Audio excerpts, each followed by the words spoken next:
प्यारी बच्चों, नौजवानों, बुजुर्गों, आप सभी को अस्सलाम वालेकुम। आज मैं आपको हमजा की सच्चाई के बारे में एक कहानी सुनाऊंगा, तो चलो फिर कहानी शुरू करते हैं।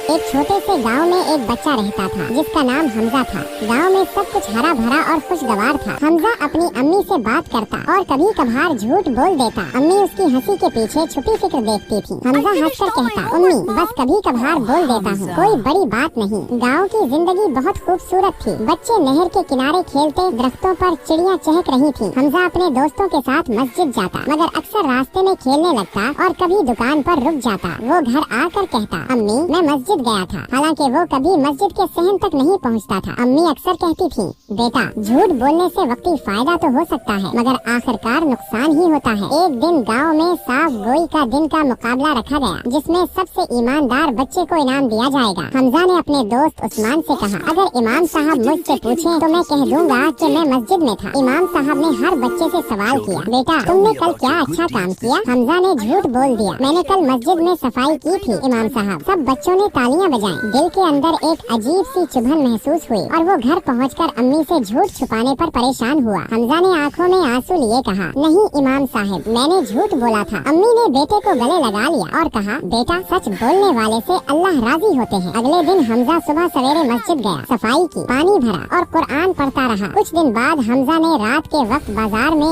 एक मशकूक शख्स को देखा। हमजा ने गाँव के लोगों से सच कहा, मैंने कल एक शख्स को रात के वक्त बाजार में जाते देखा था, वो मशकूक लग रहा था। लोगों ने जाकर देखा और हैरान रह गए कि बच्चा सच बोलकर चोर को पकड़ने में मदद कर गया। हमजा ने अहमद को समझाया, जब तुम सच बोलते हो तो तुम अल्लाह के करीब होते हो और अल्लाह कभी अकेला नहीं छोड़ता। वक्त गुजरता गया और हमजा बड़ा हुआ। गांव के लोग उस पर भरोसा करने लगे और कहते, हमजा से पूछो, वो झूठ नहीं बोलता। कहानी से ये सीखा कि हमें हमेशा सच बोलना चाहिए। तो फिर मिलते हैं अगली वीडियो में, उस वक्त तक के लिए अल्लाह हाफिज। अगर आपको हमारी ये वीडियो अच्छी लगी तो इसे ज्यादा से ज्यादा शेयर करें, लाइक करें और चैनल को सब्सक्राइब करना मत भूलिएगा।